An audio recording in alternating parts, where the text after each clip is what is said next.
আমি এতিয়াতে পাইছো যে ভাগৱত গীতাৰ মূল আদৰ্শটো কি বুলি কৈছে কৈ দিয়া।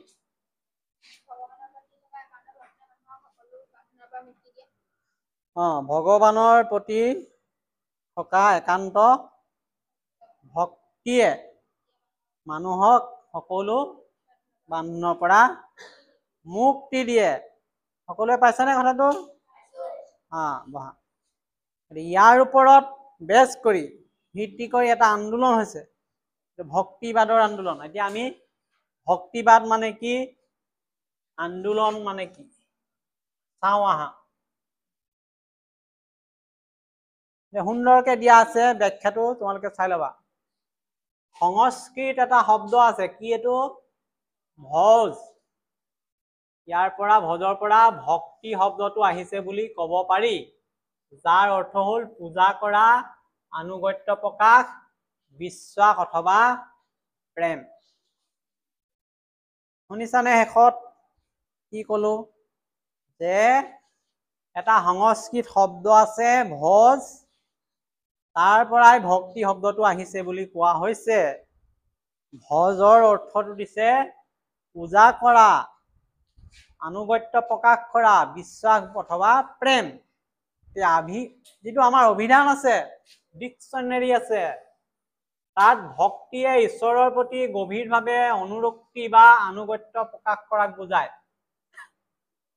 ঈশ্বৰৰ প্ৰতি ভক্তি ভাৱ, আনুগত্য, তাৰ কথা কৈছে। এতিয়া ভাৰতীয় সংস্কৃতিৰ যিটো গৌৰৱময় দিশ আছে, তাৰ ভিতৰত অন্যতম হ'ল এই ভক্তি। ভক্তি ভাৰতীয় সংস্কৃতিৰ গৌৰৱময় এটা উপাদান। ভক্তি হ'ল এক মানসিক অৱস্থা। কি? ভক্তি হ'ল এক মানসিক অৱস্থা য'ত ভক্তই, আমি বোলো ভক্ত, ভগৱানৰ ওচৰত নিজকে কি কৰে? সমৰ্পণ কৰে আৰু ঐশ্বৰিক আনন্দ লাভ কৰে। সুন্দৰকে দিছে আভিধানিক যিটো অৰ্থ, ভক্তি হ'ল এক মানসিক অৱস্থা য'ত ভক্তই ভগৱানৰ ওচৰত নিজকে সমৰ্পণ কৰি ঐশ্বৰিক আনন্দ লাভ কৰে। সেইকাৰণে ভক্তবিলাক নামঘৰ হওক, সত্ৰ হওক, বিভিন্ন অনুষ্ঠানলৈ যায়। পুৱাতেই হওক, যেতিয়াই যায়, ফূৰ্তি মনে যায় নে নাযায়? তাত গ'লে আনন্দ পায়, পবিত্ৰ। সেইটো এটা মানসিক অৱস্থা। এতিয়া প্ৰথমে বৈদিক সাহিত্যৰ উপনিষদত ভক্তি শব্দৰ উল্লেখ পোৱা যায়। এইটো আহিব আমাৰ ভক্তি শব্দটো প্ৰথমতে তেতিয়াহ'লে ক'ত পোৱা গৈছিলে? উপনিষদত।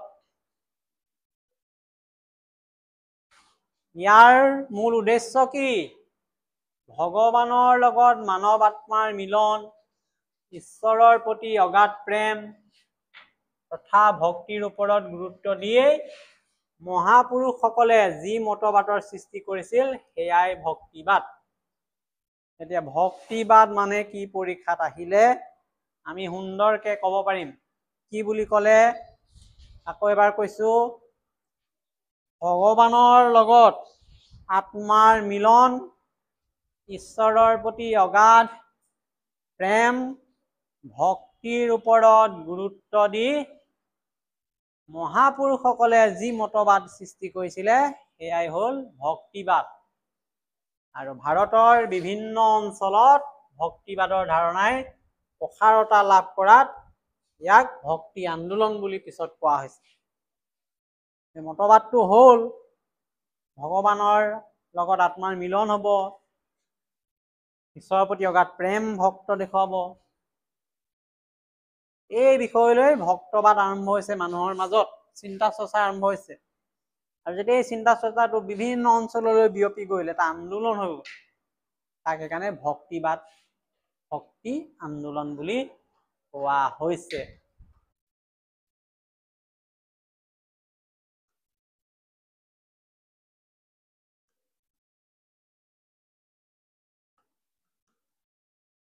ভক্তিবাদ মানে কি? ইয়াৰ লগত কি কি কথা জড়িত হৈ থাকিব। প্ৰথমতে ক'ব লাগিব যে ভগৱানৰ লগত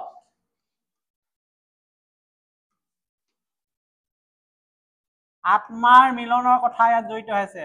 কিহৰ মিলন হ'ব? আত্মাৰ মিলন। দ্বিতীয়তে থাকিব লাগিব ঈশ্বৰৰ প্ৰতি কি থাকিব লাগিব? অগাধ বিশ্বাস থাকিব লাগিব। বিশ্বাস যাৰ আছে তেওঁহে ভক্তিবাদত নিজকে অৰ্পণ কৰিব পাৰিব লাগিব। প্ৰেম থাকিব লাগিব আৰু ভক্তি থাকিব লাগিব। এই দুটাৰ ভিতৰত ইহঁতক এই দুটা দিশক প্ৰাধান্য দি মহাপুৰুষসকলে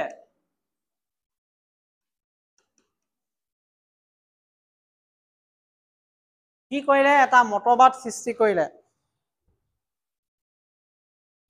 মহাপুৰুষসকলে সৃষ্টি কৰা মতবাদক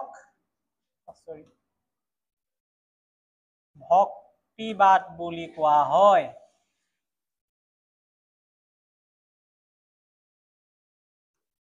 কথাটো এইটো, ভক্তিবাদ কাক কয়? এইটো। আকৌ ভক্তি আন্দোলন কেনেকে হ'ল? এই যেতিয়া ভক্তিবাদে দেশৰ ভিন্ন লোকক আৰু অঞ্চলক সামৰি প্ৰসাৰতা লাভ কৰিলে,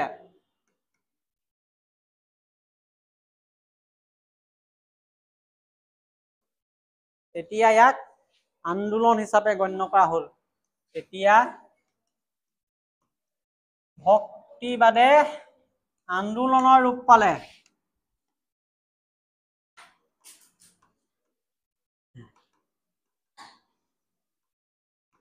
গতিকে সেইকাৰণে ইয়াক ভক্তিবাদ আন্দোলন বুলি কোৱা হৈছে।